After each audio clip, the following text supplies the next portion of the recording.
Many congratulations with your award. Are you feeling excited? Of course. Who wouldn't be? Can you tell us about the review that you wrote and what inspired you to write it? Oh, so the review I actually wrote 3 reviews. And what inspired me to write them was the encouragement from my film club leader, Mr. Schoolcroft, and my school.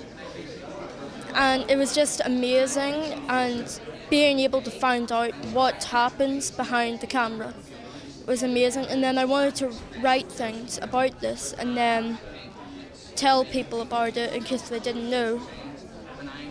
I mean, the responsibility of a reviewer really isn't just to sort of pontificate and give opinion, but it's also to kind of inform and be balanced with your opinion as well, isn't it?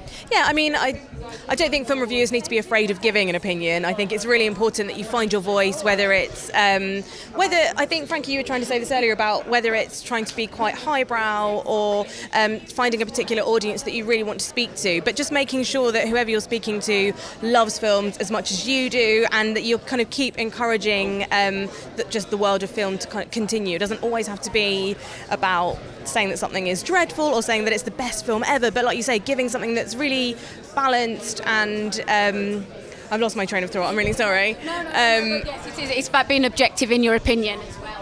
Yeah, I mean, one of the weirdest, I got a comment once saying, oh my God, you're a terrible film reviewer, you're so subjective. And I was like, that's literally my job, is to be subjective. I have to take my own experiences from my life and apply that to whatever film I'm watching. So one of my favourite films growing up was Bend It Like Beckham. And, you know, all right, objectively, it might not be the best film in the world, but it spoke to me as like a young Indian girl growing up who loved football. So it totally depends on your experiences growing up, I think.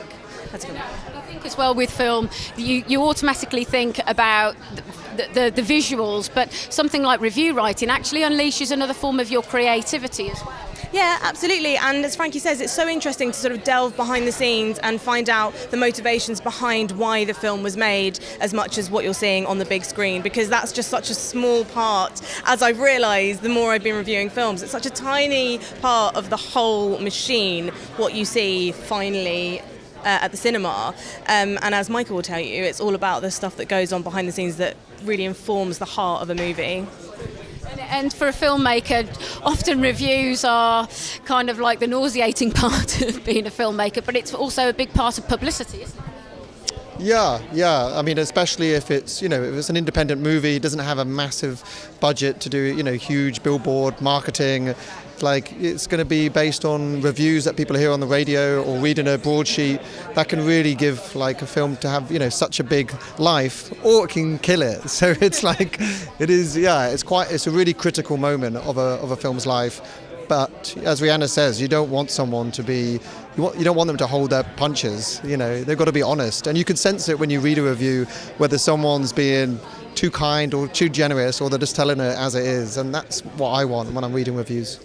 The Interfilm Awards, it's such an exciting time with technology the way it is for young filmmakers to just go out there and make film. Yeah, totally. It's like, it's much cheaper and easier and quicker to do. But the other side that I think is really great about the Interfilm Awards is that it kind of encourages young audiences to go and see films on the big screen, and it's harder to do that now, and there's so many on-demand platforms, and I'm a romantic about the big screen experience.